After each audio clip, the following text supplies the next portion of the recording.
रायगडच्या कानाकोपऱ्यातील प्रत्येक घडामोड, सत्याचा शोध, जनतेचा आवाज. आता बातम्या सर्वात आधी, सर्वात वेगाने आणि सर्वात विश्वासार्ह पद्धतीने. ब्रेकिंग न्यूज, राजकारण, सामाजिक घडामोडी, अपघात, शैक्षणिक, सांस्कृतिक आणि विकासाच्या बातम्या पहा. रायगडचा बुलंद आवाज न्यूज चॅनल, का सत्याची धार लेखणीची.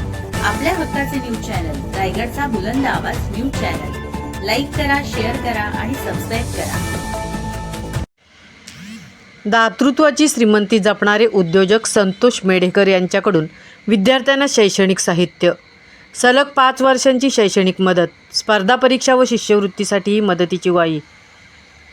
समाजाकडून मिळालेल्या यशाची परतफेड समाजालाच करण्याची भावना जपणारे उद्योजक फार कमी असतात. पोलादपूरचे उद्योजक, सामाजिक कार्यकर्ते आणि पोलादपूर तालुका नायक मराठा समाज सेवा संघाचे विश्वस्त संतोष मेढेकर यांनी ही सामाजिक बांधिलकी जपत रायगड जिल्हा परिषद प्राथमिक शाळा चोळई येथील विद्यार्थ्यांना दप्तर, पुस्तके, वह्या आणि छत्र्यांचे वाटप करून दातृत्वाचा आदर्श घालून दिला. गेल्या 5 वर्षांपासून मेढेकर सातत्याने पोलादपूर तालुक्यातील विद्यार्थ्यांच्या शिक्षणासाठी मदतीचा हात पुढे करत आहेत. शैक्षणिक साहित्याच्या माध्यमातून विद्यार्थ्यांच्या शिक्षणाला बळ देण्याचा आणि उपक्रम समाजासाठी प्रेरणादायी ठरत आहे. कार्यक्रमात संतोष मेढेकर, शिवमुद्रा प्रतिष्ठानचे अध्यक्ष प्रकाश कदम, मुख्याध्यापिका सुहासिनी मोरे, सहशिक्षिका रोहिणी सामोशी, शाळा व्यवस्थापन समितीच्या उपाध्यक्षा सीमा जाधव, अंगणवाडी सेविका तसेच विद्यार्थी उपस्थित होते. यावेळी बोलताना संतोष मेढेकर यांनी आपल्या संघर्षमय बालपणीच्या आठवणींना उजाळा दिला.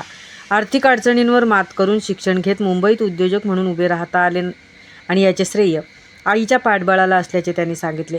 विद्यार्थ्यांनी शिष्यवृत्ती व स्पर्धा परीक्षांकडे आत्मविश्वासाने वाटचाल करावी, त्यासाठी लागणारी शैक्षणिक मदत करण्यास मी सदैव तयार आहे, अशी ग्वाही त्यांनी दिली. तसेच अंगणवाडीतील बालकांनाही शैक्षणिक साहित्य देण्याची घोषणा केली. शिवमुद्रा प्रतिष्ठानचे अध्यक्ष प्रकाश कदम यांनी व्यवसायात यशस्वी होणारे अनेक असतात, मात्र समाजाचे ऋण मानून ते फेडण्याची भावना मोजक्यांकडेच असते. संतोष मेढेकर त्यांचे दातृत्व, सामाजिक भान आणि शिक्षणाविषयीची तळमळ हे इतर उद्योजकांसाठीही प्रेरणादायी उदाहरण आहे, असे सांगितले. साहित्याचे वाटप होताच विद्यार्थ्यांच्या चेहऱ्यावर उमटलेला आनंद आणि समाधान कार्यक्रमाची खरी पावती ठरली. रायगडचा बुलंद आवाजसाठी प्रकाश कदम, पोलादपूर.